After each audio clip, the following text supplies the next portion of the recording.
Hey Internet, Harris here, and one of my favorite videos to make now is testing out tech at school. And even though the school year is coming to an end this week for me, it'll still be relevant. I want to talk about my past few weeks using the iPad mini as a first year college student at Boston College. So here is the iPad mini for school.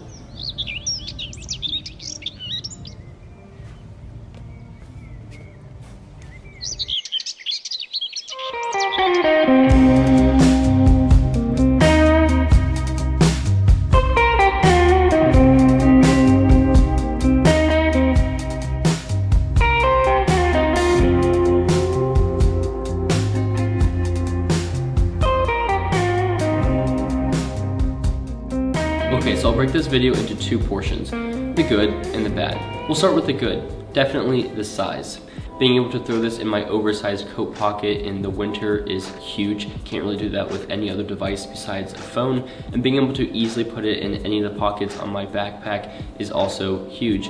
It hardly takes up any space, it weighs almost nothing, it's thin and light, it's a definition of portable. Now the size also makes it great for reading. I'm not necessarily talking about textbooks, but I'm talking about novels and books of that size. Because this is very similar to a Kindle size and very similar to a paperback, it's very comfortable to read on this, and for college students, that's certainly something you have to do. I've made a video talking about reading on this iPad, which I invite you to check out. But if you're a big reader, this is awesome for reading, very comfortable. Coming in at half the cost of the iPad Pro 2018, if you're looking for just the core features of an iPad, meaning a bigger screen than an iPhone and the Apple Pencil support, then you can get all of that for half the price. And if you're not looking for the extra bells and whistles, then this is an awesome option if you're trying to save some money. Next is Apple Pencil support. If this didn't have Apple Pencil support, I wouldn't be talking about this for school. I think taking notes on the iPad is pivotal for students. It is awesome. It helps me take 4 or 5 notebooks and binders, or one giant binder with a bunch of dividers and just a big disorganized mess, and lets me put all those notebooks into one single app on my iPad. And I can organize PDFs, read documents, highlight, annotate, keep everything organized on an iPad. That is huge for me as somebody who's not typically very organized with my schoolwork. It also gives me the ability to record lectures with audio, to just take and edit notes where you can't do that on paper. You can't really go through and change the color later or modify the size of your text later.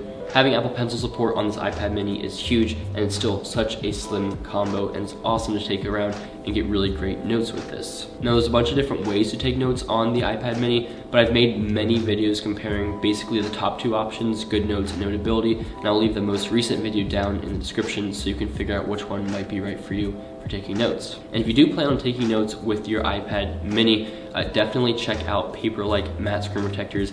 It gives your iPad a paper-like feeling that when you're writing with your Apple Pencil, it gives it grip and style and makes writing much better. I'll leave a link in the description.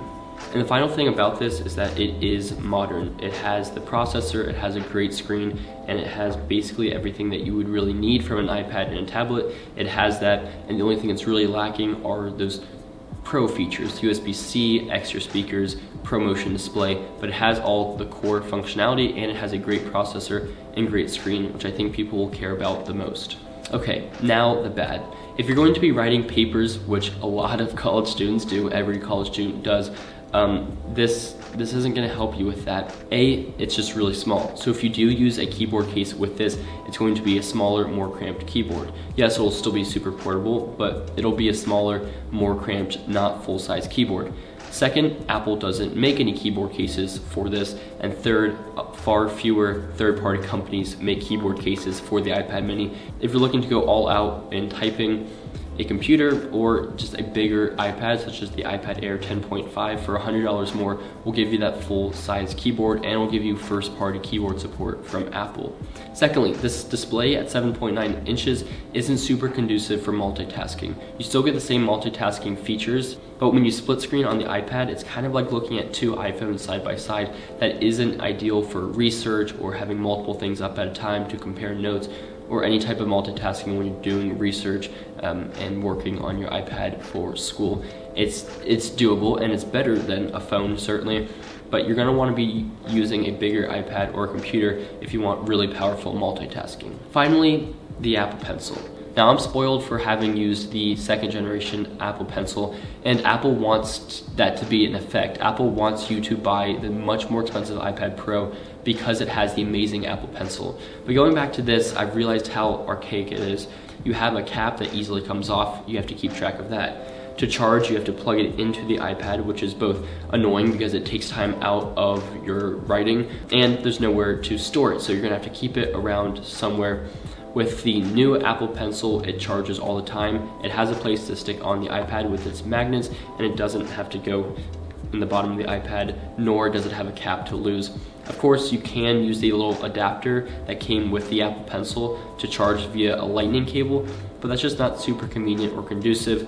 But that's just my gripe with the pencil. I get it, it's fine, it's still a great pencil, but then it's also definitely not as comfortable to write on a 7.9 inch screen than it is on a 10 or 11 inch screen. It's kind of like a small notepad. If you're writing on this for taking notes, I would prefer definitely the bigger screen for taking notes. So at the end of the day, I'm really happy that the iPad mini supports the Apple Pencil, even if the Apple Pencil isn't as good as the second generation, and it's not great for multitasking nor for writing. So I think this is a great complementary device to go along with a laptop. I certainly don't think this is going to come anywhere close to replacing a laptop, but it's a great secondary device for $400.